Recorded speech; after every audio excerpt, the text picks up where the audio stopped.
Halo semua, pada video ini kita akan melihat naskah-naskah kuno Alkitab tertua yang pernah ditemukan dan masih tersimpan sampai hari ini, supaya kita tahu bahwa Alkitab yang kita pegang tidak diubah seperti yang dituduhkan oleh tetangga kita yang di seberang sono. Tetapi sebelum kita mulai, saya ingin menjawab pertanyaan dari kolom komentar yang bertanya, kenapa sih di dalam kitab suci orang Kristen ada perjanjian lama dan perjanjian baru? Yang bertanya ini sepertinya bukan orang Kristen dan belum pernah baca Alkitab. Jadi, saya jelaskan secara singkat dan sederhana aja ya. Orang Kristen aliran manapun mengakui 66 kitab yang ada di dalam satu bandel kitab suci yang disebut Alkitab. 39 kitab pertama menceritakan kisah mulai dari penciptaan sampai sebelum Yesus. Bagian ini disebut perjanjian lama karena tema utamanya adalah perjanjian antara Tuhan dengan bangsa Israel. 27 kitab selanjutnya menceritakan kisah mulai dari Yesus sampai akhir zaman. Bagian ini disebut perjanjian baru karena tema utamanya adalah perjanjian antara Tuhan dengan bangsa-bangsa, termasuk yang bukan Israel. Apa isi perjanjiannya? Silakan baca sendiri ya. Teman-teman tidak perlu menjadi Kristen dulu untuk baca Alkitab dan tidak perlu belajar bahasa asing supaya bisa mengerti. Saya sarankan teman-teman untuk mulai baca dari perjanjian baru. Kenapa sih gak ada orang Kristen yang menghafal Alkitab? Sebenarnya bukan tidak ada, tetapi tidak norak. Cuma orang bodoh yang berpikir bahwa sesuatu yang bisa dihafal adalah mujizat dari Tuhan.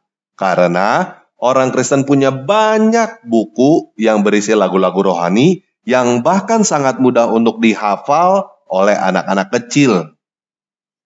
Selain itu, Alkitab ditulis supaya bisa dimengerti tanpa dihafal. Kitab suci itu bukan untuk dihafal tanpa dimengerti. Oke, sekarang kita bahas naskah-naskah kuno Alkitab ya.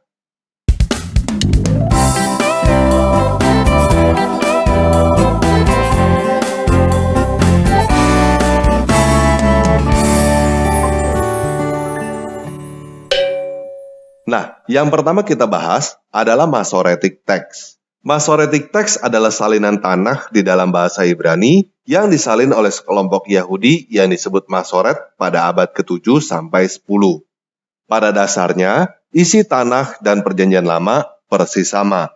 Oleh sebab itu, orang Yahudi tidak masalah untuk membaca perjanjian lama dan orang Kristen tidak masalah untuk membaca tanakh. Perbedaan tanakh dan perjanjian lama hanya pada susunan yang berbeda. Contohnya, di dalam perjanjian lama ada 1 Samuel dan 2 Samuel. Di dalam tanakh, kedua buku itu menjadi satu dan disebut buku Samuel aja. Begitu juga 1 dan 2 Raja-Raja menjadi buku Raja-Raja, 1 dan 2 Tawarik menjadi buku Tawarik. Esra dan Nehemia menjadi satu buku. Hosea, Yoel, Amos, Obadja, Yunus, Mika, Nahum, Habakuk, Zefania, Hagai, Zakaria, dan Maleaki menjadi satu buku yang disebut buku 12 orang. Jadi, orang Yahudi menyebutnya Tanakh, di dalamnya ada 24 buku, orang Kristen menyebutnya Perjanjian Lama, di dalamnya ada 39 buku, tetapi isinya persis sama. Naskah Masoret tertua yang masih ada dan lengkap adalah Kodeks Leningrad yang ditulis di Kairo pada tahun 1008 Masehi. Naskah ini sekarang ada di Saint Petersburg, Rusia, yang dulunya disebut Leningrad. Sebenarnya sebelum tahun 1947, naskah Masoret terlengkap yang tertua bukan Kodeks Leningrad, tetapi Kodeks Aleppo. Karena Kodeks Aleppo ditulis pada tahun 920 di Tiberias dan disimpan selama berabad-abad di sinagoga Aleppo di Syria. Tetapi pada tahun 1947 terjadi kerusuhan anti-Yahudi dan naskah ini hilang. Pada tahun 1958, naskah ini ditemukan kembali di Israel, tetapi 40% isinya sudah tidak ada, sehingga naskah Masoret tertua yang masih lengkap sekarang ini adalah Kodeks Leningrad. Naskah Masoret digunakan sebagai bahan untuk menerjemahkan perjanjian lama oleh sebagian besar penerjemah modern seperti King James Version, English Standard Version, New American Standard Version, New International Version, dan New American Bible. Di Indonesia, Perjanjian Lama terjemahan LAI, ILT, dan IMB juga mengacu kepada Masoretic Text. Nah, walaupun demikian, naskah lengkap Alkitab tertua bukanlah naskah Masoret. Naskah lengkap Alkitab tertua disebut The Four Great Uncial Codices. Mereka adalah Codex Vaticanus, Codex Sinaiticus, Codex Alexandrinus, dan Codex Ephraemi Rescriptus. Isinya lengkap Perjanjian Lama dan Perjanjian Baru. Ditulis di dalam bahasa Yunani dengan menggunakan huruf kapital semua dan ditulis di atas kulit binatang yang disebut velum. Codex Vaticanus berada di Vatikan semenjak tahun 1440, berukuran 27 x 27 cm, dan diperkirakan ditulis antara tahun 325 sampai 350 Masehi. Codex Sinaiticus ditemukan pada tahun 1884 di sebuah biara di Semenanjung Sinai, dan sekarang berada di The British Library London, Inggris. Ukurannya 38,1 kali 34,5 cm dan diperkirakan ditulis antara tahun 330 sampai 360 Masehi. Codex Alexandrinus berasal dari Alexandria, kemudian dibawa ke Konstantinopel oleh seorang patriark gereja ortodoks yang bernama Kirill Lukaris. Kemudian diberikan kepada Raja Inggris Charles pertama. Dan sekarang juga berada di The British Library bersama dengan Codex Sinaiticus.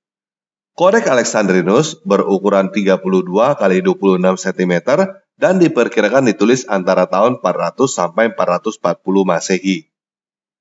Codex Ephraemi diperkirakan juga berasal dari Mesir dan disimpan di Konstantinopel.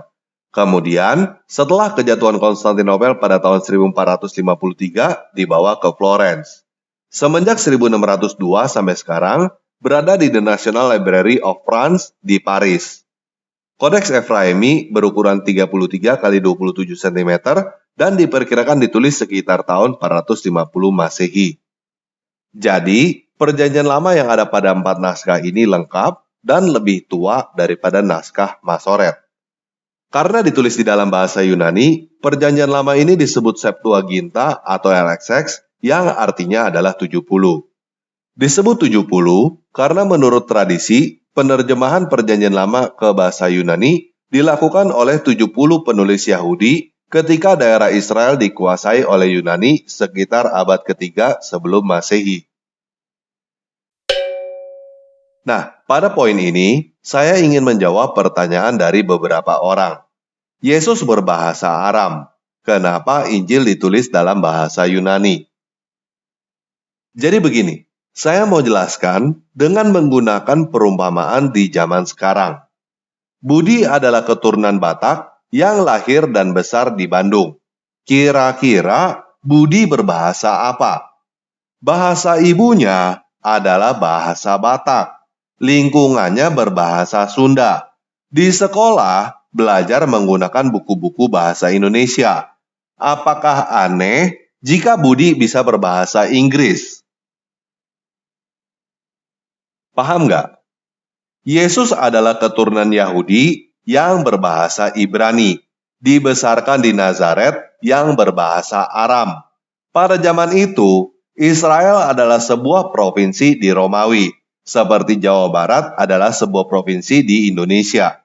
Bahasa resmi Romawi adalah Latin, tetapi rakyat Romawi Timur yang di dalamnya ada Nazaret dan Yerusalem menggunakan bahasa Yunani.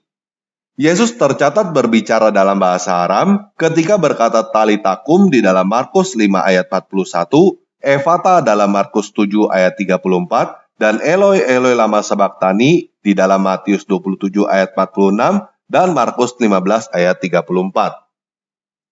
Apakah hal ini artinya Yesus hanya mampu berbicara dalam bahasa Aram? Tentu tidak.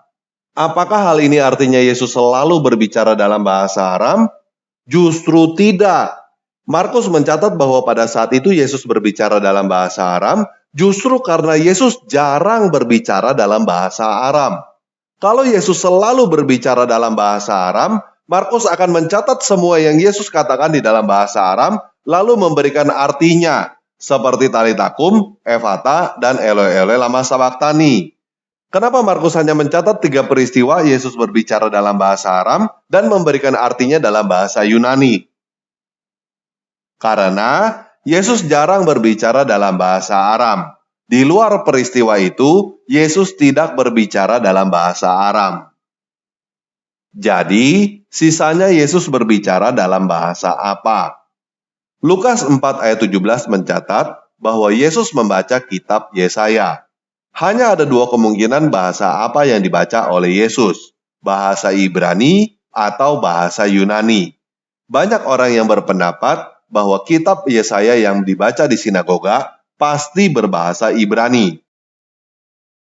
Seorang perwira Kapernaum di dalam Matius 8 ayat 5-13 dan Lukas 7 ayat 1-10 meminta kepada Yesus supaya hambanya disembuhkan. Kira-kira perwira Kapernaum itu berbicara kepada Yesus di dalam bahasa apa? Kira-kira Pontius Pilatus berbicara dengan Yesus di dalam bahasa apa? Menurut saya, perwira Kapernaum berbicara di dalam bahasa Yunani dan Pontius Pilatus berbicara di dalam bahasa Latin. Yesus mengerti apa yang mereka katakan dan menjawab mereka tanpa butuh penerjemah. Jadi, saya ulangi perumpamaannya ya.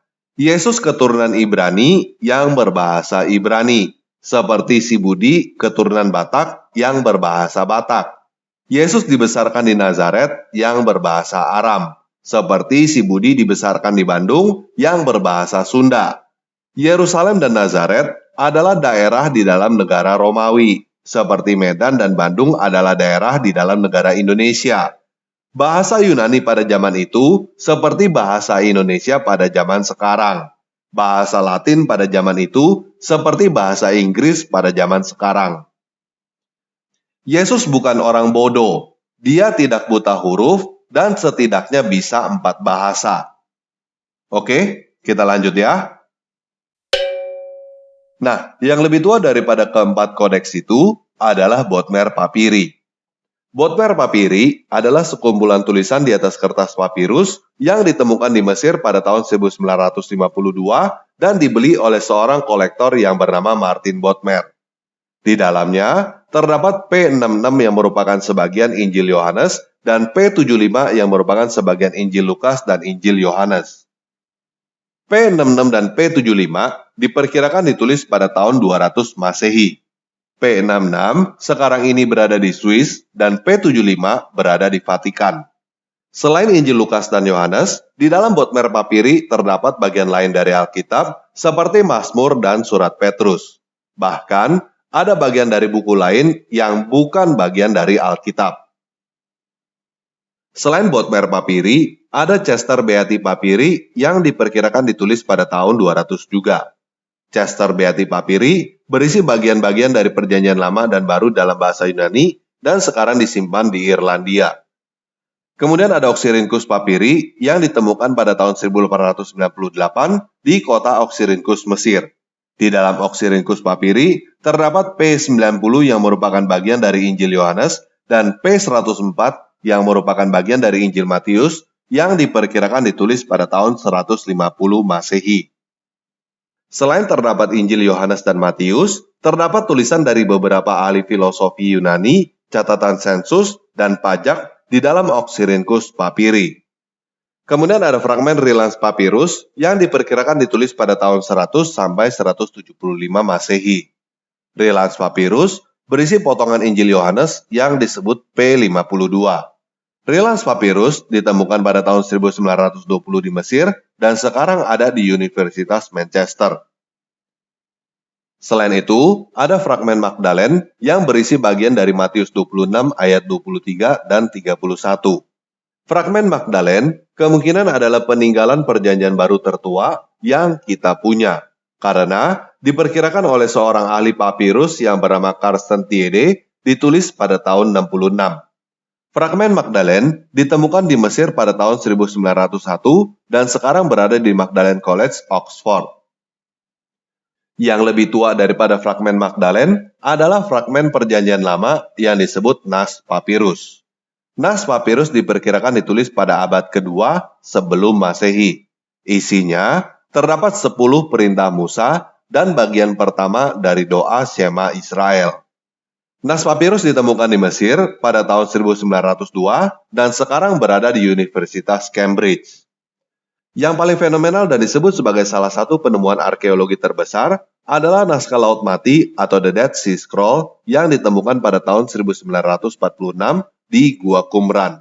Isinya adalah bagian-bagian dari semua buku di dalam tanah, kecuali buku Esther. Selain itu, terdapat beberapa buku apokrifa dan dokumen tentang orang-orang Yahudi yang hidup di sekitar Qumran. Dokumen-dokumen yang ada di dalam naskah Laut Mati diperkirakan ditulis dari tahun 300 sebelum Masehi sampai 100 Masehi. Yang paling tua dari semuanya adalah 2 buah gulungan yang terbuat dari perak yang disebut gulungan Ketef Hinnom. Gulungan Ketef Hinnom ditemukan pada tahun 1979 di dekat Yerusalem dan diperkirakan ditulis pada tahun 600 sebelum Masehi.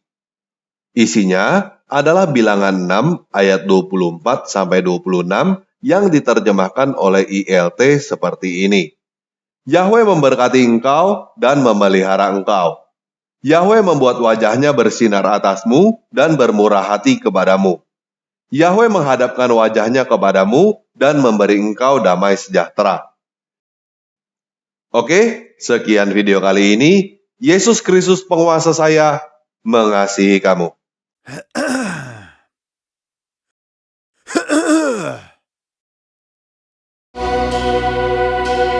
Bapa kami yang di surga, dikuduskanlah nama-Mu, datanglah kerajaan-Mu, jadilah kehendak-Mu di bumi seperti di surga.